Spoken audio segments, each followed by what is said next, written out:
what Baker Mayfield proved and what we should all be proud of Baker for was reflecting on his time in Carolina, reflecting on his time in LA, reflecting on his time in Cleveland, some of the mishaps he might have had in Cleveland as a young player coming straight out of Oklahoma.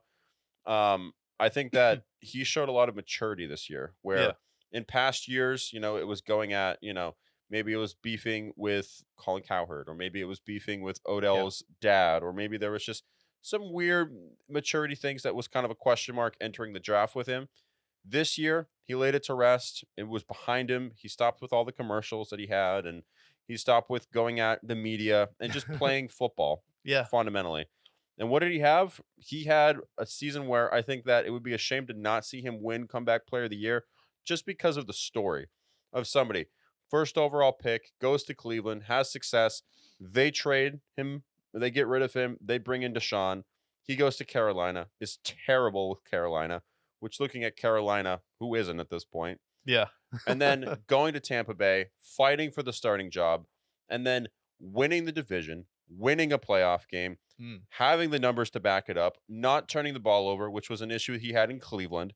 And he did that while also being a locker room leader for Tampa Bay, leading people like Mike Evans and all these other guys who they've been around Brady and they've been around some other guys, but being able to unite around Baker with all the baggage that he had prior, being able to rid the demons of the past Yeah. and have a great season. And honestly, a couple plays go his way, potentially beating the Lions and being an NFC title team.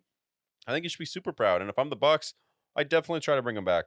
Yeah, I think you definitely try and bring him back. And I think what benefited Baker the most this year is think about in Cleveland the mentality of Baker was coming there to be their savior in essence, where he was going to Cleveland to be that number one quarterback, to bring them to the promised land. And he kind of had the weight of the city on his shoulders in that moment. And then the pressure ended up getting to him. He ended up having some injuries there. And then just the general drama around Baker Mayfield was definitely a lot bigger at that time. And then he goes to Carolina, same situation where he's trying to revive an organization where you go to Tampa, you have players like Levante David there. Devin White has been there for a while. You have the leadership of someone like Shaq Barrett. You have Vita Vea on that roster, Jamal Dean, Antoine Winfield Jr. It's like there's defensive players all over that roster. And then just the stability of Mike Evans being a Super Bowl champion, working with Tom Brady, Chris Godwin, and then just I feel like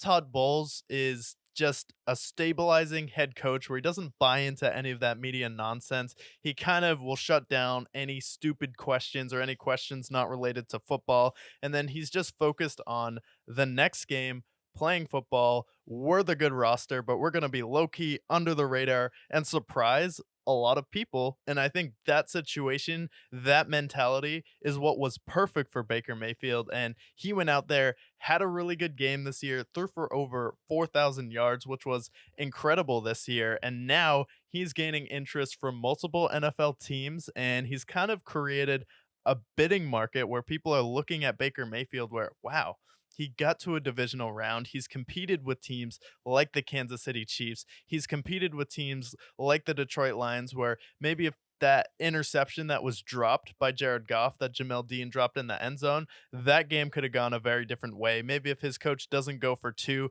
And now there are sources saying the market for Baker Mayfield may not be that, oh, maybe we'll give him 30 to $35 million because no, no, no. Other teams are interested in his services now because he proved he can be a quarterback in the playoffs and do some things when he has weapons and stability around him with the organization. And now he's looking at 40 to $45 million. Wow, what a turnaround from you should be broadcasting to 40 to $45 million. And a lot of people are talking about the Baker Mayfield story, but from go be a commentator with Robert Griffin to you should get paid 40 to $45 million. It's just a testament to what a season he had, how impressive the Bucks were, and then just how good him and Mike Evans were because some of those throws that he was making against Detroit were Incredible. electric.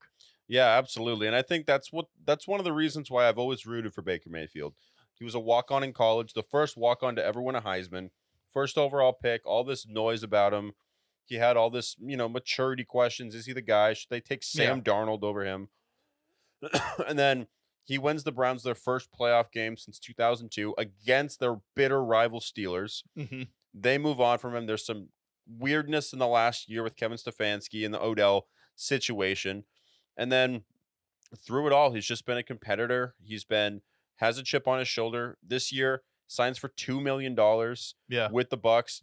Dirt cheap. Don't even know if he's going to stay on the roster the whole season. He throws for 30 touchdowns, 8 picks, 4,000 yards. And now from $2 million to $40 million, whether it's a team like the Steelers who might be interested in his services, or the Commanders or Falcons. Falcons, or really any of these teams that are in need of a stable quarterback, he's proven that he doesn't need to necessarily be a superstar for you, but he can be a steady starter. He can be your franchise guy, and he can win you guys playoff games, because now he's shown he's a playoff performer too. Even in that Chiefs game in that 2020 season, he nearly beat the Chiefs. And in this season, like, he plays hard, and I think he definitely deserves to get paid. Yeah, and I think